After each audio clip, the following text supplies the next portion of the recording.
अस्सलाम वालेकुम। आज जो मेरा मौजू है वो है हम रहम लफ्ज़ को समझने की कोशिश करेंगे और इसके इम्प्लिकेशंस। और ये रहम लफ्ज़ उर्दू का रहम नहीं है, हम अरबी वाले रहम की बात कर रहे हैं, जिसको हम आम तौर पे इस्तेमाल करते हैं, ट्रांसलेट करते हैं एज अ मर्सी। ठीक है कि अल्लाह मुझे रहम दे दो, या हम मर्सी इस्तेमाल करते हैं आम तौर पे।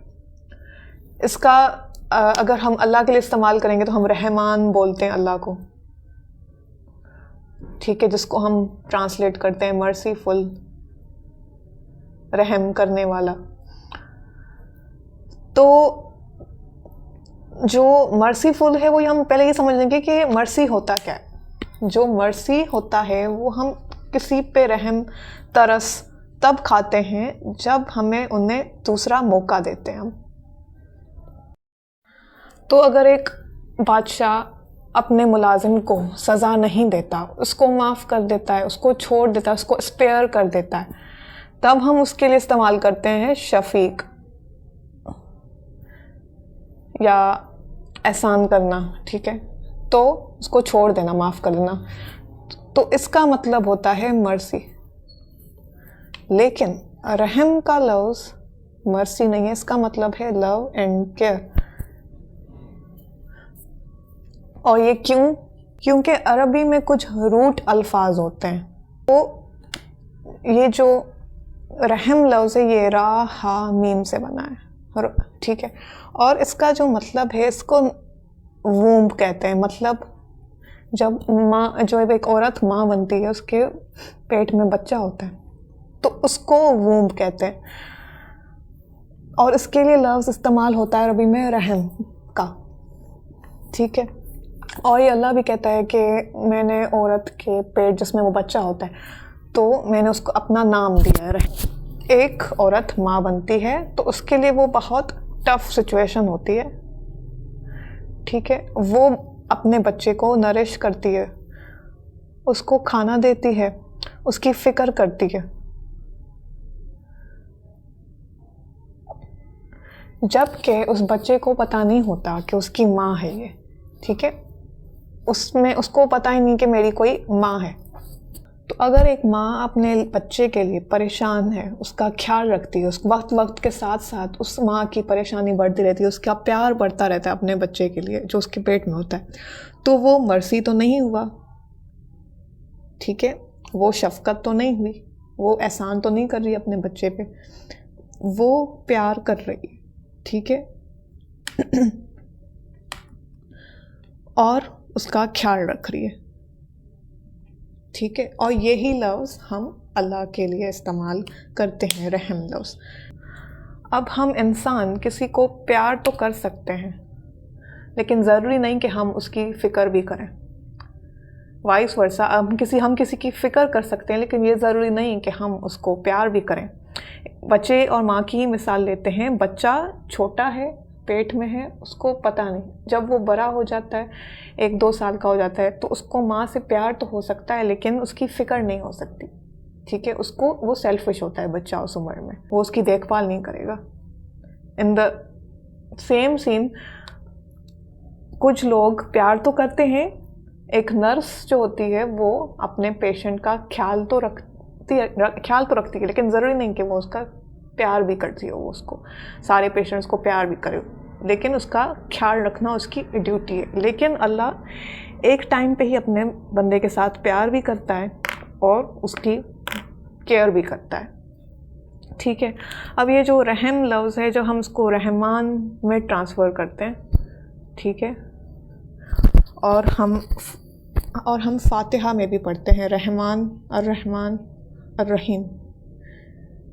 अब हम इसको ट्रांसलेट तो करते हैं अंग्रेज़ी में मोस्ट मर्सीफुल, मोस्ट ग्रेशियस। तो ये क्यों गलत है, ठीक है ना। और अगर दोनों का सेम ही मतलब है, इसमें भी रे है मीम इस्तेमाल हुआ, इसमें भी रे है मीम इस्तेमाल हुआ है, तो अल्लाह ने इन दोनों को एक साथ ही क्यों इस्तेमाल किया है? अल्हम्दुलिल्लाह रब्बिल आलमीन अर्रहमान अर्रहीम क्यों इस्तेमाल किया जब दोनों का एक मतलब है? तो इसके लिए हम समझेंगे रहमान और रहीम का रूट जो आन लफ्ज़ एंड होते हैं ठीक है, उनका एक ख़ास अरबी में रोल होता है, ठीक है।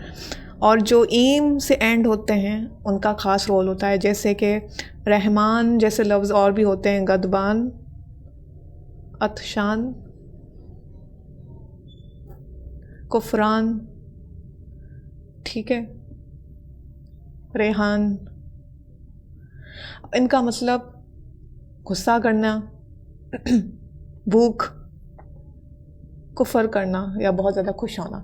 तो ये जो आन से एंड लफ्ज़ होते हैं, इनमें जो आन लफ्ज़ है उनकी एक खासियत है सब अल्फाजों की, ठीक है ना। जो आन से एंड होते हैं उनकी खासियत क्या है, जो आन वाले लफ्ज़ होते हैं वो एक तो एक्सट्रीम होते हैं, ठीक है, मतलब उनमें बहुत ज़्यादा शिद्दत पाई जाती है, उनके मतलब में, उनकी माना में बहुत ज़्यादा शिद्दत पाई जाती है।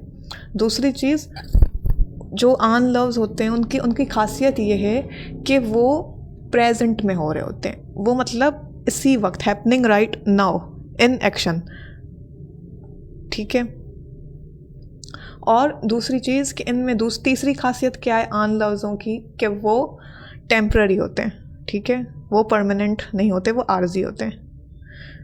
अब मिसाल के तौर पे अगर एक शख्स गुस्सा कर रहा है, तो वो मतलब अगर आन से होगा लफ्ज़ एंड, तो मतलब वो बहुत ज़्यादा गुस्सा कर रहा है, शदीद गुस्सा कर रहा है, वो इस वक्त गुस्सा कर रहा है, ठीक है, और उसका गुस्सा टेम्पररी है, ठीक है। अभी वो बहुत ज़्यादा शिद्दत गुस्से में है, लेकिन थोड़ी देर बाद ज़रूरी नहीं कि उसका सेम ही गुस्सा हो। इसकी दूसरी मिसाल, अतशान, बहुत ज़्यादा भूख लगना, ठीक है, हद से ज़्यादा भूख लगना, और इसी वक्त प्रेजेंट में भूख लगना, और उसकी भूख लेकिन टेम्पररी है, ज़ाहिर है वो कुछ खाएगा तो उसकी वो भूख ख़त्म हो जाएगी, उस हद तक नहीं होगी।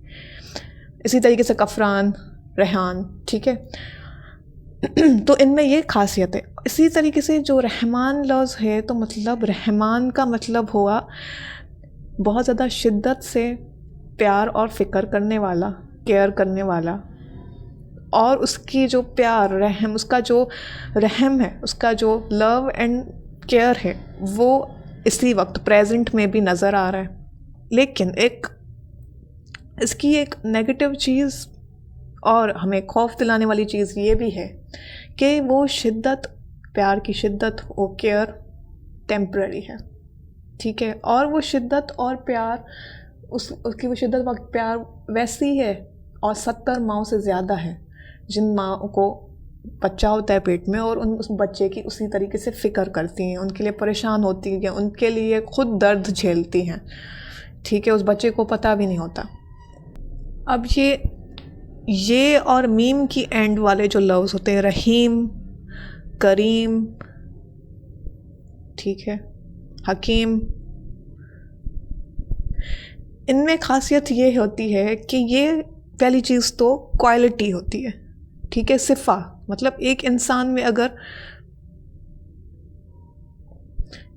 की अगर क्वालिटी है सच बोलना, तो वो उसकी क्वालिटी है, ठीक है। अब वो भले सो रहा हो, जाग रहा हो, खाना खा रहा हो, अगर उसकी क्वालिटी है सच बोलना, तो ज़रूरी नहीं कि वो प्रेजेंट में भी सच बोल रहा है, ज़रूरी नहीं कि उसका वो जो खासियत है वो उसकी हर वक्त नज़र आ रही हो, उसके अंदर तो हो सकती है लेकिन ज़रूरी नहीं हर वक्त नज़र आ रही हो, ठीक है। तो ये क्वालिटी होती है, सिफ़ा होती है, इंसान की सिफत होती है। दूसरी चीज़ कि ये परमानेंट होती है, क्योंकि जो खासियत होती है इंसान की वो परमानेंट होती है। ऐसा नहीं कि कुछ देर के लिए वो सच बोल रहा हो फिर बाद में वो झूठ बोल रहा हो, ठीक है ना। अगर एक इंसान की क्वालिटी, उसकी आदत है सच बोलना, तो वो सच ही बोलेगा, लेकिन ज़रूरी नहीं कि आपकी उसकी क्वालिटी उसकी उसी वक्त नज़र आ रही होगी जब वो सो भी रहा होगा। तीसरी चीज़ ये कि ये इतनी इंटेंस नहीं होती, ये होती तो लाजमी है, परमानेंट होती है, क्वालिटी होती है, लेकिन ये इंटेंस नहीं होती। जो स्कॉलर्स इसको ऐसे समझते हैं कि जो रहमान है, अल्लाह रहमान इस दुनिया के लिए है, क्योंकि ये दुनिया भी टेम्पररी है, तो आन लफ्ज़ जो एंड होते हैं वो भी टेम्पररी है और बहुत ज़्यादा शिद्दत वाले हैं, ठीक है।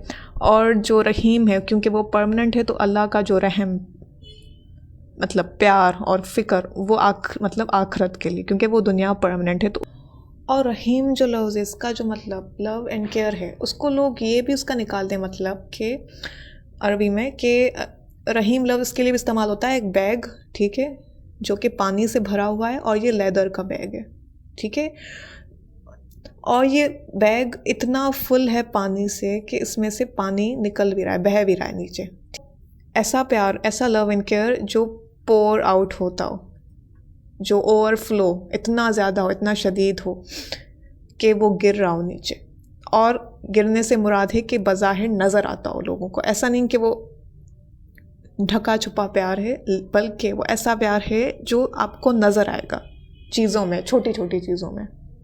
तो हम इसको एज अ मर्सी इस्तेमाल नहीं करते, क्योंकि मर्सी तब दी जाती है जब किसी ने कोई गलती की हो, तो उसको असल में तो सज़ा की एक्सपेक्टेशन रखी गई हो, लेकिन उसको सज़ा ना दी गई हो, बल्कि उसको उस वक्त माफ़ कर दिया हो, उसको छोड़ दिया हो, तो हम उसको स्पेयर कर देते हैं, उसको हम छोड़ देते हैं, उस पर हम शफ़ीक बन जाते हैं उस वक्त, ठीक है। लेकिन हम उसको एज अ मर्सी ट्रांसलेट नहीं करेंगे।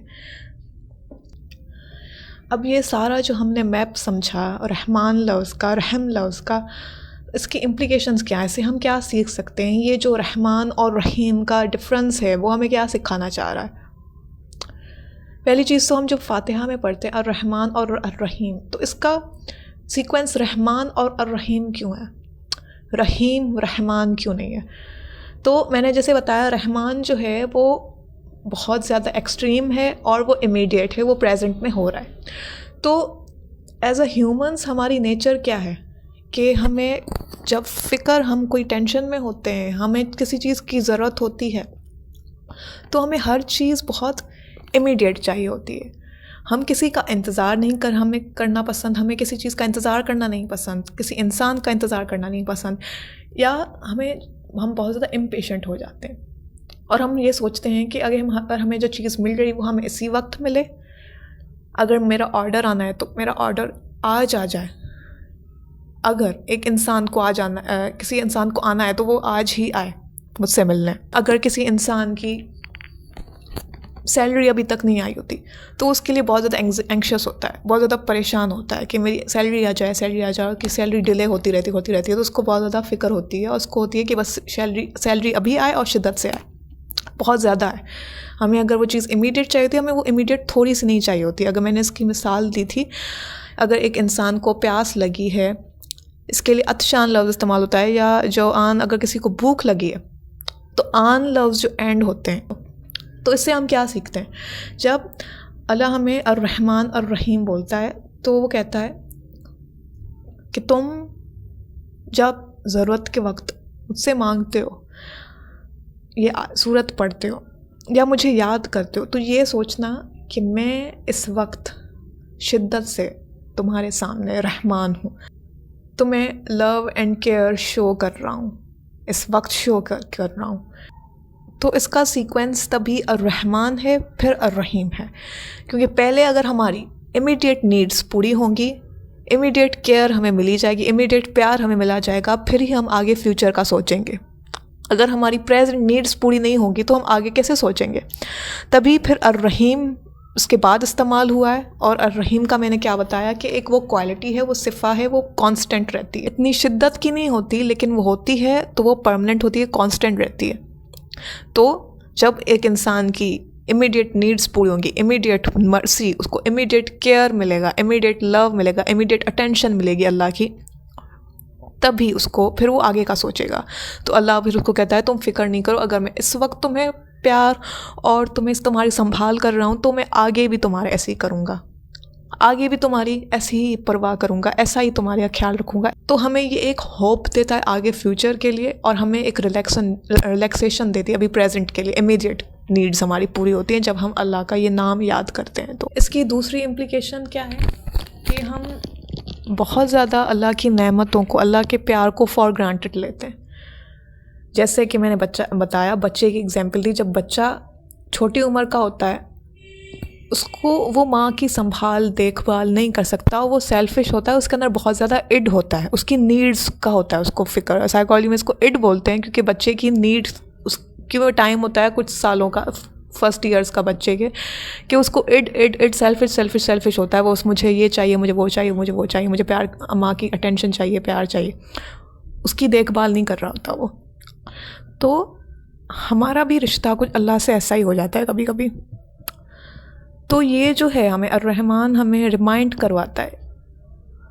और अलहम्द जो हम पढ़ते हैं, फातिहा पढ़ते हैं, तो हम इसके लिए ही अल्लाह का हम्द करते, अल्लाह का शुक्रगुजारी करते हैं कि वो हमें उस वक्त भी नवाजता है जब हम उसको फॉर ग्रांटेड लेते हैं। जब जो नॉन मुस्लिम्स, जो बहुत ज़्यादा कुफ़ार कुछ भी, उनको भी अल्लाह नवाज रहा है, उनके साथ भी अल्लाह अर्रहमान है, अर्रहीम है, क्योंकि अल्लाह उनको भी बहुत ज़्यादा नेमतें दे रहा है, उनके साथ बहुत ज़्यादा करीम है, उनको वो चीज़ें दे रहा है जो उन्होंने मांगी भी नहीं, उनको एक माँ की तरह प्यार कर रहा है।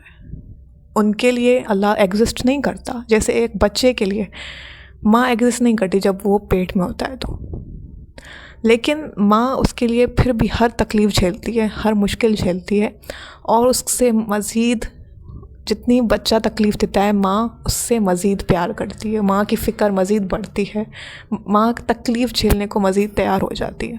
अगर आप अल्हम्दुलिल्लाह पढ़ रहे हो या फातिहा, सूरह फातिहा पढ़ रहे हो, तो आपके लिए कुछ एक नई चीज़ होगी। अब अर्रहमान और अर्रहीम के बारे में जब आप सोचेंगे तो आप उसको as a merciful, as a gracious translate नहीं करेंगे, but most loving and most caring. और अर्रहमान और अर्रहीम, अल्लाह ने ये 2 रूट के लफ्ज़ क्यों इस्तेमाल किए, इनका पैटर्न अलग क्यों किया, आपके लिए एक नई चीज़ होगी, आपको ये मज़ीद रिफ़्लेक्ट करने का मौका देगी। और जब आपको लगे कि आप अल्लाह को भूल चुके हो, तो ये नहीं सोचिएगा कि अल्लाह आपको भूल गया है। अल्लाह आपको तब भी नवाज़ रहा है जब आप अल्लाह को भूल चुके हो, आप उससे दूर चले गए हो। वैसे ही जैसे एक बच्चा, माँ अपने बच्चे से कभी भी नाराज़ नहीं हो सकती, चाहे उसका बच्चा दूर चला गया हो उससे, या उसको तकलीफ़ दी हो, या उससे परेशान किया हो, माँ फिर भी उस बच्चे के लिए बुरा नहीं सोचेगी। वैसे ही अल्लाह आपके लिए बुरा नहीं सोचेगा, वो आपसे दूर नहीं होगा, क्योंकि वो अर्रहमान है, कॉन्स्टेंटली आपको दे भी रहा है, कॉन्स्टेंटली आपसे प्यार भी कर रहा है, तभी वो आपको बहुत ज़्यादा नेमतें भी दे रहा है। और आपको होप होनी चाहिए अर्रहीम है, क्योंकि उसकी क्वालिटी वो कांस्टेंट है, वो परमानेंट है। अगर आपको ये समझ के थोड़ी बहुत मज़ीद मालूमात मिली और आपको इससे फ़ायदा मिला पर्सनली, तो इसको मज़ीद दूसरे लोगों से भी शेयर करें, ताकि वो ऐसे ही कुरान के बारे में ना सोचें, वो मज़ीद गौर व फ़िक्र के साथ समझें। अगर वो अगली दफ़ा पढ़ें सूरह फातिहा या कभी भी अर्रहमान सूरत पढ़ें, तो उनको एक पता होना चाहिए कि ये रहमान वूम से निकला है, माँ के बेली से निकला है लफ्ज़, और अल्लाह ने अपने लिए भी वही लफ्ज़ इस्तेमाल किया है, तो क्यों किया, उससे उसको क्या समझ आती है।